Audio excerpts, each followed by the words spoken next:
Hi guys, in this video I'm going to talk about how I'm optimizing my sleep routine. So a bunch of you have asked how I'm going to optimize my sleep to really just maximize my performance from training, physical training and brain training. So yeah, in this video I'm going to go over, there's 3 things that I was already doing for my sleep that allowed me to get pretty good sleep over the last few years.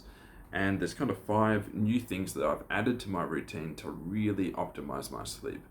So I'll just go through those things one by one here. So the 3 things that I was doing previously for many years that gave me pretty good sleep, first of all was earplugs. That's number 1, is I've had earplugs every single night for many years. So it's very important to just have a really quiet room. And yeah, I always wear earplugs as well, just as an additional thing to really cut down any noise while I'm sleeping. The second thing that I've always done is I've always had a really dark room. So I've always kind of tried to black out the curtains in my room. Sometimes we put up garbage bags and things like that around the window edges to try and keep any sunlight from coming in, especially in the mornings. Because I tend to sleep fairly late and get up fairly late as well. So there's always an issue of sunlight coming in the morning. So yeah, we try and block out the windows basically as much as possible. So we've always done that for many years. And the third thing we've always done is we've had an air conditioner in our room. So I try and keep my bedroom at around about 18 degrees Celsius. So for about 9 months of the year, we have an air conditioner on. At the moment we have ducted air conditioning, so that just cools the entire apartment. When we didn't have ducted air conditioning at our previous apartment, we had just a portable air conditioner in the bedroom. So that's also a good option, and basically a portable air conditioner will give you the white noise as well, so that will also kind of block out any extra noise that might be in and around your bedroom, in addition to the earplugs. So yeah, it's very important to have a really cold bedroom, a really dark bedroom, and a very quiet bedroom. So I've always done those 3 things. I've always had an air conditioner, earplugs, and I've always kind of blacked out the window as much as possible. So those 3 things that I've always done has allowed me to have pretty good sleep for the last few years, but I never really got to really great sleep. So I'm going to go through the 5 additional things I've added to my routine now to try and elevate my sleep from good to great, so that I can really just optimize my recovery from my brain training and my physical training. So the first thing I've added to my routine is I've reduced my caffeine intake and I've cut it down to an earlier timing. So I used to have 1 to 2 coffees per day and 1 to 2 teas per day. Now I have usually 3 or 4 green teas only, and only maximum 2 of those are with caffeine. And if I have more than 2, then the additional ones are decaffeinated green teas. So I've really cut down my caffeine intake to a maximum of maybe 100 milligrams per day, whereas previously it was easily over 200 milligrams per day, sometimes 300 milligrams per day. So I've cut down the quantity of the caffeine that I'm consuming every day, but I've also made the timing of my caffeine consumption a lot earlier. So previously I didn't really care about when I took my caffeine. Sometimes I would finish my last coffee at 6 p.m, 7 p.m, sometimes even later, like 8 or 9 p.m. And I didn't really think much of it, but now I really try and make sure that my caffeine is at the absolute latest finished by 2 p.m. every single day. Really I try and aim for between 12 and 1 p.m.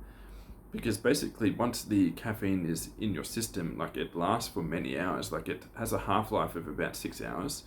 So if you consume all your caffeine earlier in the day, like you'll still have the benefit of it throughout the day. You don't need to keep consuming it throughout the day. And it's better to just dose all your caffeine basically as soon as you can, as early as you can in the day, and then it will just slowly wear off as the day progresses. And that's exactly how you want it, because you want it to be almost completely out of your system by the time you go to bed. So that's one big change I've added to my routine to optimize my sleep. So the next thing I've done is I've fixed my sleep timing. So that's something that I had never really thought about previously as well with my sleep. One of my biggest focus in life is to have the maximum amount of freedom that I can. So because of that, I never really restricted myself to a fixed timing for my sleep. But I found that is a big mistake. You really need to fix the time that you go to bed and the time that you wake up. Because by fixing those timings, it allows your body to know exactly when you sleep. So it knows exactly when to give you all these certain chemicals in the certain sequence to help you optimize your sleep. So basically, if you set the same sleep time every night, then your body and your brain knows exactly when to give you melatonin so that you can fall into sleep easier. And it knows exactly when to kick you into the different sleep stages, deep sleep and REM sleep, because you're sleeping at the exact same time every night. And by waking up at the exact same time every day as well, your body knows when to give you cortisol to really wake you up so that you're alert when you wake up. So yeah, by fixing your timing, it really helps your body to just naturally optimize itself in terms of sleeping. So I've fixed my timing to be midnight until 9:30. So I try and get 9.5 hours in bed each night. And with 9.5 hours, I tend to get around about 8.5 hours of actual sleep in that amount of time. And 8.5 hours of actual sleep is what I've found is basically the optimal amount for me. I don't think I can physically sleep more than 8.5 hours per night in terms of actual time that I'm asleep, as measured by my Oura ring that I check every single day. So yeah, 9.5 hours in bed with fixed timings in order to get 8.5 hours of quality sleep. And yeah, I've picked the timings of midnight until 9:30 a.m. That works best for me at the moment. That will change in a couple of years when my daughter starts going to school, because obviously school starts a lot earlier, so we'll have to wake up earlier. But at the moment, this is the most optimal timing for me, basically. It allows me to get everything I need done during the day. So another thing I've added to my routine is I've improved my supplements a little bit. I'm not really sure yet how much these are impacting my sleep or if they're improving my sleep at all. But I've added magnesium to my diet. So I've added magnesium threonate and I've added magnesium glycinate to my diet. I mentioned these previously in another video I made on the supplements I'm taking each day to boost my intelligence. But yeah, I take those two forms of magnesium. I also have increased my omega-3 intake. So I did already get a decent amount of omega-3s from my diet because I have 90 grams of mackerel each day, which usually gives me about 2,000 milligrams of omega-3s each day. But to make sure that I'm really getting enough omega-3s, I've added an additional 2,000 milligrams of omega-3s just from fish oil each day, and I have that at the same time as the mackerel. So omega-3s and magnesium are meant to help improve your sleep. I'm not sure if I've seen a benefit from it so far. It might be that I was already getting enough magnesium and enough omega-3s from my diet, but it could be that I've added multiple optimizations to my sleep routine that I can't really see the benefit of one additional optimization. So I'm just doing all these optimizations together to really just fix my sleep. And another thing that I've done is I've added a 1 hour kind of wind down routine at the end of the night.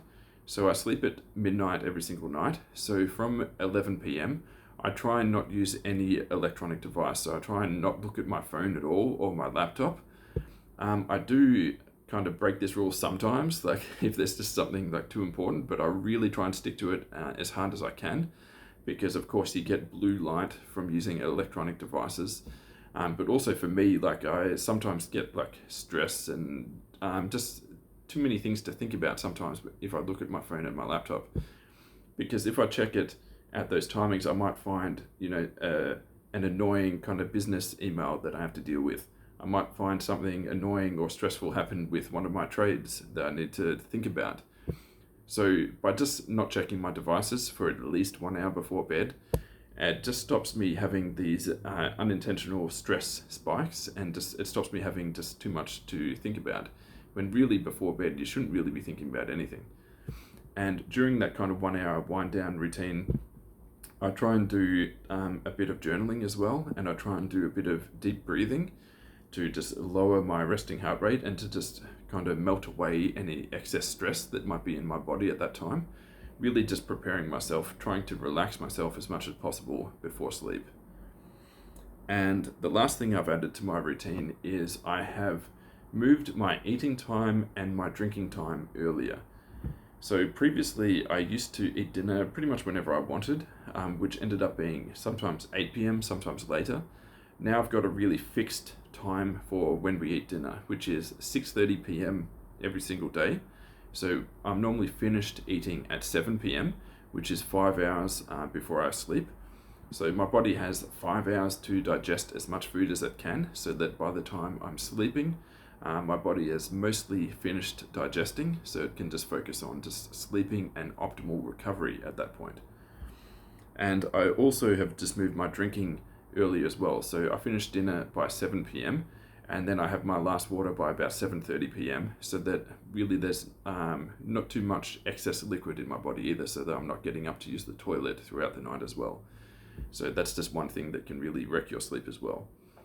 So those are the 3 things I was doing previously to get pretty good sleep, and the 5 additional things I've added to my routine to really optimize my sleep. If you like this content, make sure to like the video and subscribe to the channel. Cheers, guys.